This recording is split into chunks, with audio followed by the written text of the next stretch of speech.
Mark your calendars. Election Day is tomorrow. Today is November 3rd, 2025, and these are your headlines. Texas voters will decide this week whether judges should have the power to deny bail to defendants accused of some serious violent crimes.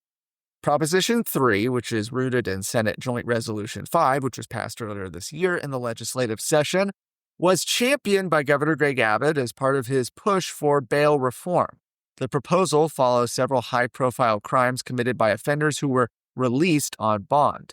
If approved, prosecutors could ask a judge to deny bail when they can show by a preponderance of the evidence that a defendant is likely to skip court, or by clear and convincing evidence that releasing them would endanger the public or the victims.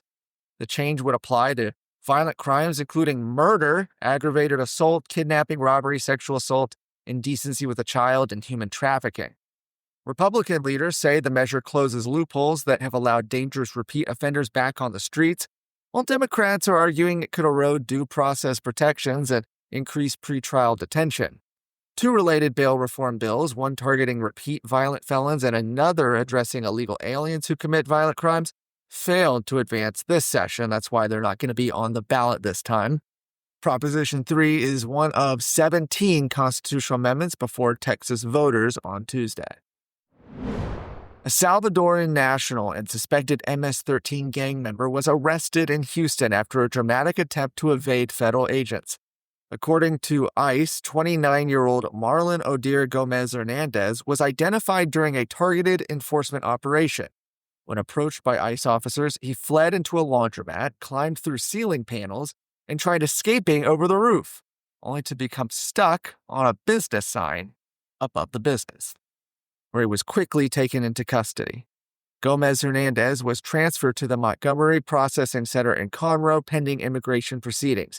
Authorities say he entered the U.S. illegally after being arrested in El Salvador in 2022, where he and other MS-13 members faced aggravated extortion charges. ICE describes MS-13 as a transnational criminal organization responsible for murder, drug trafficking, and extortion. Officials say removing Gomez Hernandez helps reduce threats to public safety. Houston Field Office Director Brett Bradford said the arrest reflects ICE's ongoing focus on the worst of the worst, despite what he called violent rhetoric from local leaders opposing immigration enforcement. ICE reports more than 350 gang-related arrests in the Houston area within the past 6 months as part of the Trump administration's crackdown on transnational criminal networks. But every day I run into something that I'm dealing with the county judge. Judge Bray recused himself, but as we'll soon see, he couldn't resist reinserting himself into the process. Signing notices, setting deadlines, accepting candidate applications, rejecting candidate applications.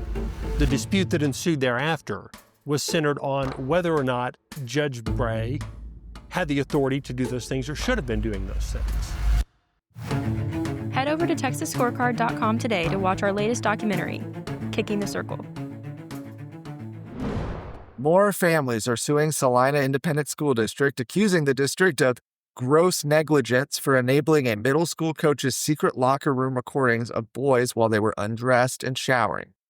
The latest lawsuit, filed by parents of 3 more middle school students, names the district, former coach William Caleb Elliott, his father and athletic director Bill Elliott, principal Allison Jen, and superintendent Tom Magnuson.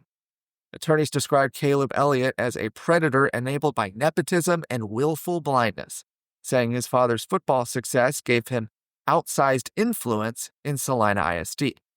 The families allege that the district knew of Caleb Elliott's prior misconduct, but covered it up to protect the school's football program. They're suing under House Bill 4623. That's a new law eliminating school district immunity in sexual abuse cases.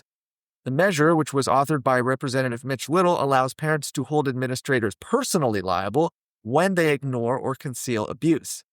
Collin County District Attorney Greg Willis is prosecuting Caleb Elliott's criminal case, while Attorney General Ken Paxton has launched his own investigation into whether Celina ISD officials engaged in a cover-up.